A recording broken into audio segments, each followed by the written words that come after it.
સાથે હું આપ સૌ કોઈની મુલાકાત કરવા જાઉં છું, જેમની મુલાકાત લેવા માટે દિશા ન્યૂઝ જ્યારથી મારું કહેવાય કે મારું પોતાનો સોપાન મેં શરૂ કર્યો ત્યારથી દિલથી મારી ઈચ્છા હતી કે એમની એક મુલાકાત લઉં, ઇન્ટરવ્યૂ લઉં અને સૌ દર્શક મિત્રો સુધી પહોંચાડું. કારણ કે જે વ્યક્તિ સાથે હું આપણી મુલાકાત કરવા જઈ રહી છું એમની પાસેથી જેટલું જાણીએ એટલું ઓછું છે.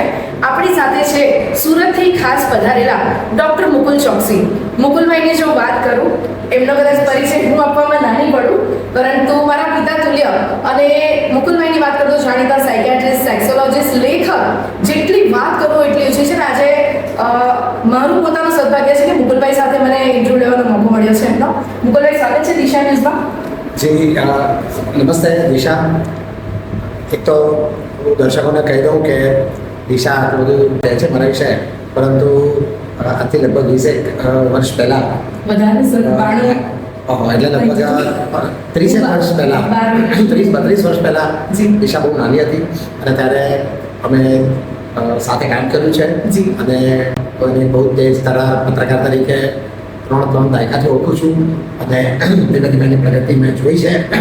ખૂબ જ અન્ડરસ્ટેન્ડિંગ, ખૂબ જ સૂઝબૂઝ સાથે એનું પત્રકારિતાનું કામ કરે છે. તો થેન્ક યુ દિશા. વલસાડના સૌ દર્શકોને પણ મારા પ્રણામ. જી સર, મહત્વનો મુદ્દો અત્યારે જો વાત કરું, મેન્ટલ હેલ્થની વાત કરીએ. આજે એવું નહીં કે વલસાડ, સુરત, દક્ષિણ ગુજરાત, સર સમગ્ર વિશ્વમાં આને લઈને ઘણા લોકો વેદનાઓ વેઠી રહ્યા છે. અને વાત કરું તો સ્યુસાઇડ, આત્મહત્યાના કિસ્સાઓ સર વધી રહ્યા છે. શું કહેશો સર? અને એની માટેના પરિબળો, સોશિયલ લાઈફ જે છે, મોબાઈલ, કે આપના માટે આપ શું કહેશો? જી, એક જમાનો હતો કે જ્યારે આત્મહત્યાઓ માત્ર 55-60 વર્ષથી ઉપરના લોકો જ કરતા હતા અને વધારે મહિલાઓ આત્મહત્યા કરતી હતી. ધીમે ધીમે સમય બદલાયો અને મિડલ એજના લોકો આત્મહત્યા કરવા માંડ્યા, મહિલા અને પુરુષો સરખી માત્રામાં કરવા માંડ્યા. ફરી એક કાળ બદલાયો અને યુવાનો અને પુરુષોમાં આત્મહત્યાનો પ્રમાણ. એક ચોથો તબક્કો આવ્યો કે જેમાં પ્રેમથી બંધાયેલા મા બાપ અને સંતાનો એક સાથે સમૂહ આત્મહત્યા કરવા માંડ્યા, અથવા તો એક વ્યક્તિ પોતે અન્યનું મર્ડર કરીને પોતે આત્મહત્યા કરી લીધો અને એક્સટેન્ડેડ સુસાઇડ કહેવાય છે. એટલે કે એ પોતાના પરિવારને પોતાના સ્વ સાથે જ ગણે છે અને એ રીતે તમામે તમામ 2, 4, 6 જણા એક સાથે આત્મહત્યા કરે. તો આટલા તબક્કાઓ મેં મારે 40 વર્ષની કરિયરમાં જોયા. છેલ્લે આપણે અહીંયા સુધી આવી ગયા કે સમૂહ આત્મહત્યા કરી નાખીએ. આત્મહત્યાના પરિબળો તો બહુ બધા છે. આપણે 3 પરિબળોની વાત કરીએ. સૌથી મહત્વના છે, પહેલું એક જે છે કે વાતાવરણમાંથી આવતી સ્ટ્રેસ, તણાવજન્ય આત્મહત્યાઓ, કે જેમાં એક તરફ વિદ્યાર્થીઓ ફેલિયરને કારણે, યુવાનો પ્રેમભંગતા કે હતાશાને કારણે, ધંધાપાણીમાં તકલીફને કારણે, લાંબા ગાળાની શારીરિક બીમારીઓથી ગ્રસ્ત, માનસિક બીમારીઓને કારણે, કૌટુંબિક ક્લેશ કે કલહને કારણે, કાયદાકીય આંટીઘૂંટીઓમાં વર્ષો નીકળી જવાને કારણે, પ્રોપર્ટીના ડિસ્પ્યુટને કારણે, એમ વાતાવરણમાંથી આવતા સુસાઇડ. આ એક બહુ જ મહત્વનો મુદ્દો કે જેમાં મીડિયા, સમાજ, આ બધા બહુ મહત્વના પરિબળો છે કે કઈ રીતે એને આપણે પોર્ટ્રે કરીએ છીએ અને સમાજ એને કઈ રીતે જુએ છે. ઘણી વાર માણસની ભૂલ થઈ ગઈ હોય અને આપણે જોયો છે કિસ્સાઓ, આપણે ઘણા બધા રિપોર્ટ પણ કર્યા છે, પરંતુ કોઈ વ્યક્તિ અચાનક એને ઓનલાઈન સ્કેન્ડલ થઈ જાય છે, ઓનલાઈન કોઈ પોર્ન સાઇટ ઉપર પહોંચે છે અને એમાં એનું આર્થિક શોષણ થાય છે અને એ કદાચ કોઈને કહીને છે કે સુસાઇડ કરી નાખે છે. આ બધા બાહ્ય પરિબળોને કારણે થતા સુસાઇડ છે. એની સામે સૌથી વધારે માનસિક બીમારીઓના કારણે થતા સુસાઇડ છે. અત્યારે જે છેલ્લા થોડા વર્ષોમાં આપણે જોઈએ છે તો માનસિક તણાવ, હતાશા અને ડિપ્રેશન જેવું કહેવાય છે. ડિપ્રેશન અને એન્ઝાઇટી આ બેને કારણે ઘણી વાર માણસો સુસાઇડ કરે છે. બાયપોલર ડિસઓર્ડર એક બીમારી છે કે જેમાં સુસાઇડ થાય છે. સ્કિઝોફ્રેનિયામાં સુસાઇડ કરી નાખે છે. તો આ બધી માનસિક બીમારીઓ કે જેમાં વ્યક્તિ સુસાઇડ સુધી પહોંચે છે. ત્રીજો એક પરિબળ છે કે આ બેથી અલગ એક જૈવિક રાસાયણિક પરિબળ છે.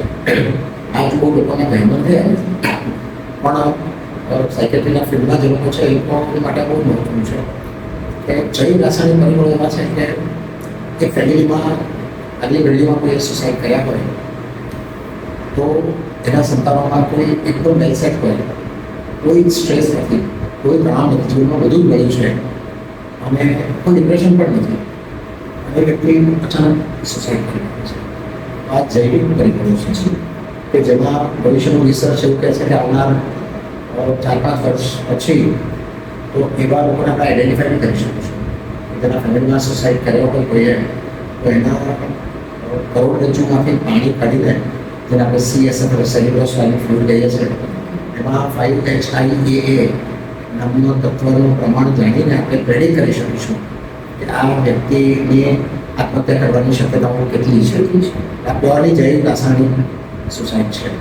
તો આ અલગ અલગ પ્રકારના સુસાઇડ છે. અત્યારે જે વાત આપણે કરી શકીએ ને એમાં સૌથી મહત્વનું સુસાઇડ જે છે ને એ ઇમ્પલ્સિવ સુસાઇડ છે. એટલે આવેશને કારણે એટલી સુસાઇડ કરવા માંગતી નથી, એનું જીવન સરળ છે, સ્વસ્થ છે અને અચાનક એ લોકો સ્ટ્રેસ આવી જાય છે અને એ એટલે ગૃહ કલેશ છે કે કંકાસ છે કે આપણે નથી માગતા ન્યૂઝપેપરમાં કે પતિ એવી જવાની ના પાડીને ખોટું લાગી આવ્યું તો ઇમ્પલ્સિવ સુસાઇડ છે. ઇમ્પલ્સિવ સુસાઇડ એ છે ને એ અટકાવી શકાય એવા સુસાઇડમાંના સૌથી મહત્વના આત્મહત્યાઓ છે કે જેને તમે પ્રિવેન્ટેબલ છે, રોકી શકો છો. રહીશ મયાલને બહુ સરસ શેર યાદ રહે છે મારા પરમ મિત્ર કે મરી જવાનું થયું ક્ષણ મન એક ક્ષણ વિતાવી દીધી. મરી જવાનું થયું મન એક ક્ષણ વિતાવી દીધી, પછીની ક્ષણમાં ઘણું જીવવા સમજી મળ્યું. તો આ એ બહુ મોટી વાત છે કે એ જો ક્ષણ તમે વિતાવી દો છો એટલે આપણે જે આત્મહત્યા નિવારણ માટે જે એપ્લાય છે એનું મહત્વ આ છે કે એ લોકો જૈવિક રાસાયણિક સુસાઇડ નથી રોકી શકતા. મેજર મેન્ટલ ડિસઓર્ડર્સ છે એના સુસાઇડ નથી રોકી શકતા. ખૂબ મોટું ખૂબ ગરીબાઈ માટે દેવું થઈ ગયું હોય ને એના સુસાઇડ નથી રોકી શકતા. પણ એ લોકો આજે ઇમ્પલ્સિવ સુસાઇડ જેમાં આપણો બહુ મોટો છે, એ લોકો ઇમ્પલ્સિવ સુસાઇડ રોકી શકે છે. અને ઇમ્પલ્સિવ સુસાઇડનું શું છે કે બધું માણસ દિશાની સાથે બેસીને કંઈથી વાત કરે, હવે હાથ મૂકે કે દીકરા તું કંઈક કામ કરે, તું એક આ અઠવાડિયું તું ચોંટી જા, આ ખાલી દિવાળી ઘરે જવા દે, પછી તું સુસાઇડ કરે. અને કદાચ એ માણસ ઘરે પાછો આવે આ વિચાર કરતા નહીં અઠવાડિયું થોડી આમાં મરી જવાનું છે ને અઠવાડિયું થોડી જાય તેની પાસે બાકી બધું હોય છે. પછી સુસાઇડ કરવા વાળાના સંજોગો તો એટલા ખરાબ હોતા નથી, એમાં બધું જ હોય છે.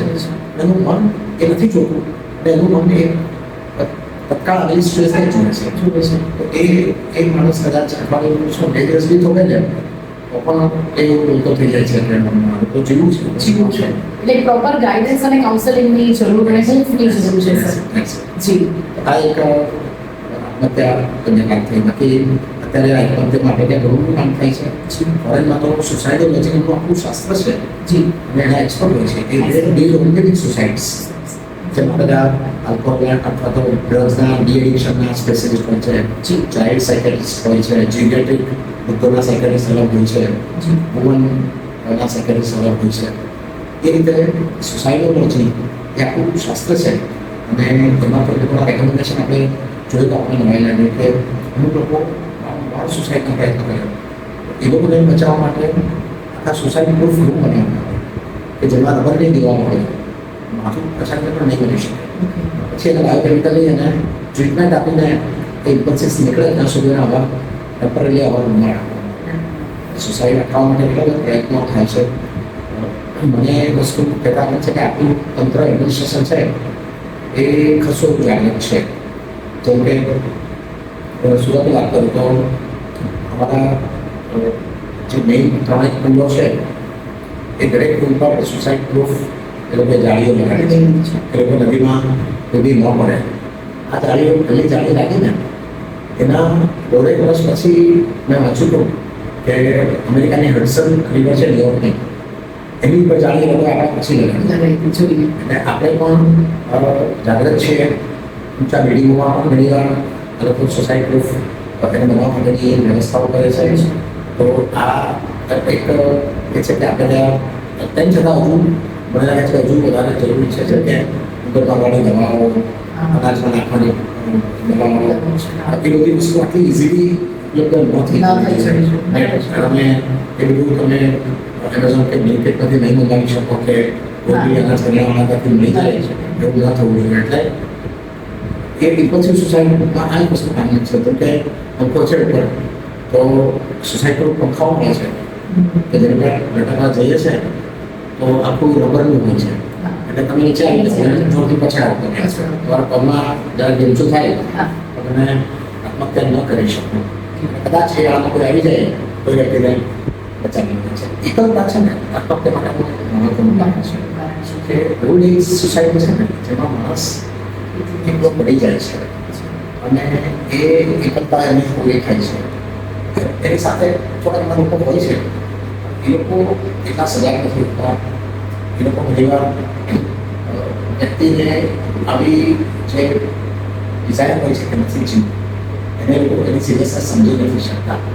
તો એ લોકોને પછી કહે છે કે આપણને એટલું શું કરે જીવને શું કરવું એમ બંને લોકો નેગેટિવ થિંકિંગમાં રહે છે. લોકો મોટા મોટા ડિપ્રેસ હોય છે. એટલે તમે એક સોસાયટી એટલે પેરા સોસાયટી કહેવાય છે.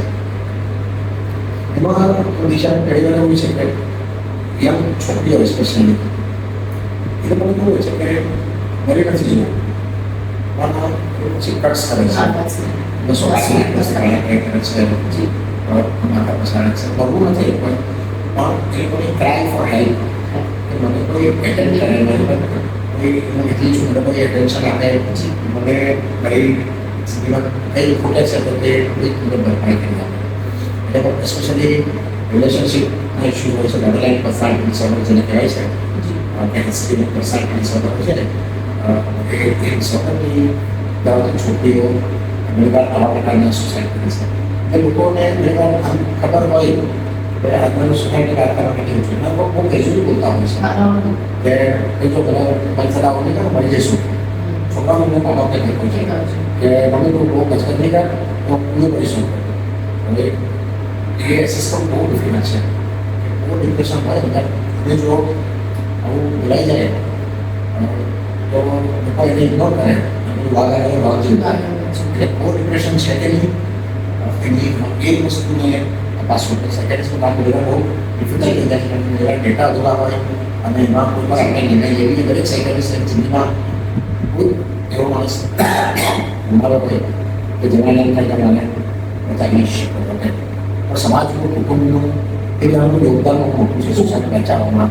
માત્ર સાયકાટ્રિસ્ટનું કામ નથી, એમાં થેરેપિસ્ટ હોય, સાયકોલોજીસ્ટ હોય, એમાં સામાજિક અગ્રણી જો દરેક માણસ પૈસા કંઈક ફસાઈ ગયા છે હવે કોઈ અગ્રણી એની સાથે વિકસિત રહે અને કંઈક કેટલા હિંમત ઊભી જાય પૈસા ફસાય છે અમે તમે તાત્કાલિક કંઈક મદદ કરીએ છીએ ટેમ્પરરી અને કંઈક આર્થિક મદદ કરી દેવાય અને પછી કોઈ માણસ એને ચૂકવી દે કે સોસાયટી તારા લોકો બધા આગળ નથી હોતા.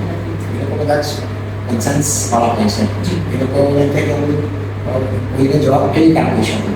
એ લોકો અંતરાત્મા ધરાવતા લોકો હોય છે. એ લોકોને તો બચાવવાની આપણો સમાજનો ગર્વ થાય છે. આવા લોકોને આપણે કેવી રીતે મળવા દઈ શકીએ કે જેનો અંતરાત્મા જીવન છે. જે માણસો વિચારે કે મારે મોડું બતાવવાનું છે તો એનું તો અંતરાત્મા જાગૃત છે. એવા લોકોને મળવા નહીં દેવાય. તો આમાં સમાજથી મળીને માધ્યમોથી મળીને બહુ બધાનો સહિયારો પ્રયાસ પ્રયાસ છે.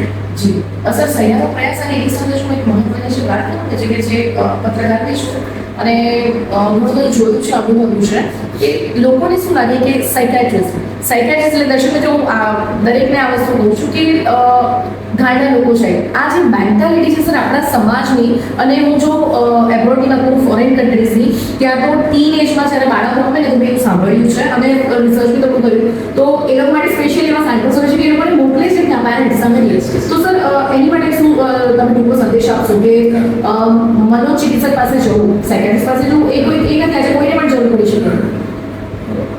મેં જ્યારે ગુજરાતમાં પણ અખબારમાં પહેલી વાર માનસિક બીમારીઓનો પ્રોગ્રામ ચાલુ કરેલી એ વાત એટલે 36-37 1990માં 36 યર્સ તો એ વખતે આ માન્યતા બહુ જ દ્રઢ હતી કે સેકન્ડરી એટલે આગળને અને શોર્ટ ટ્રીટમેન્ટ આપે.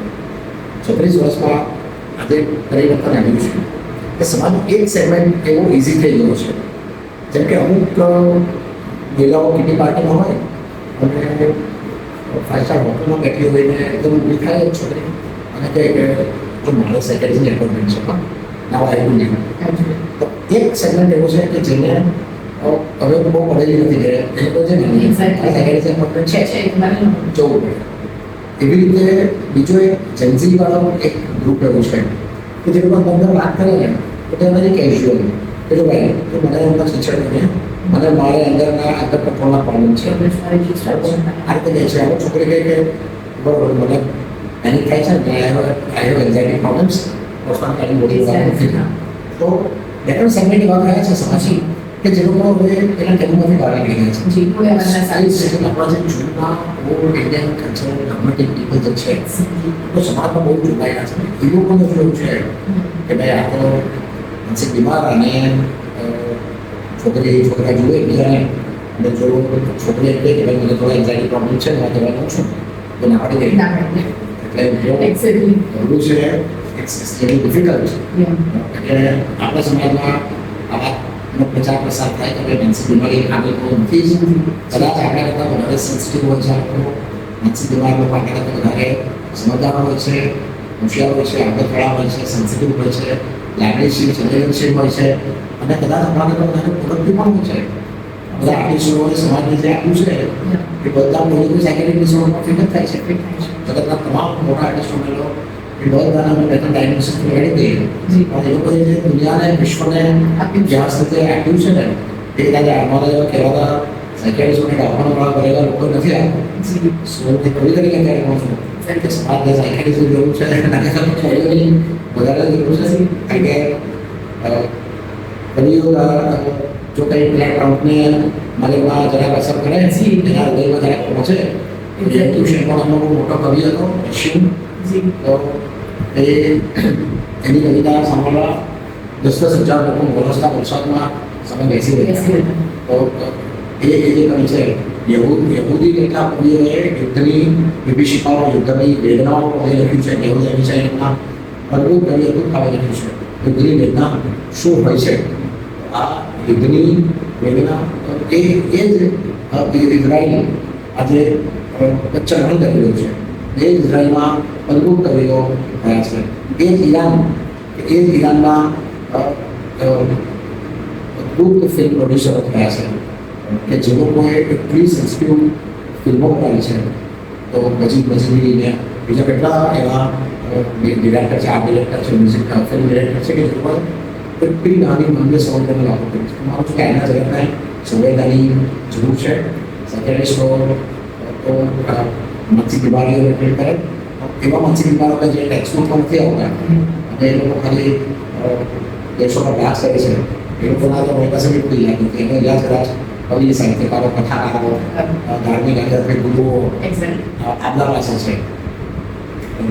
ખૂબ ખૂબ આભાર સર અને આપણો કિંમતી સમય આપવા માટે. મુકુલ સર જોડે જેટલી વાત કરીશું દર્શક મિત્રો જ્ઞાનનો કંઈ અખૂટ ભંડાર છે અનેક બધી વાતો જાણવા મળે. મુકુલ સર ફરી કોઈક વાર મોકો મળશે નવા ટોપિક સાથે આપણી સાથે રૂબરૂ થઈશું. અને દર્શક મિત્રો સરે જે કીધું છે એમાંથી ચોક્કસ આપ પણ જે તમામ વાતો આપણે આપણા જીવનમાં ઉતારીને આપણે કદાચ કોઈકને મદદરૂપ થઈએ એ જ આપણા સમાજની માંગ છે. દિશા દેસાઈ, દિશા ન્યૂઝ, વલસાડ.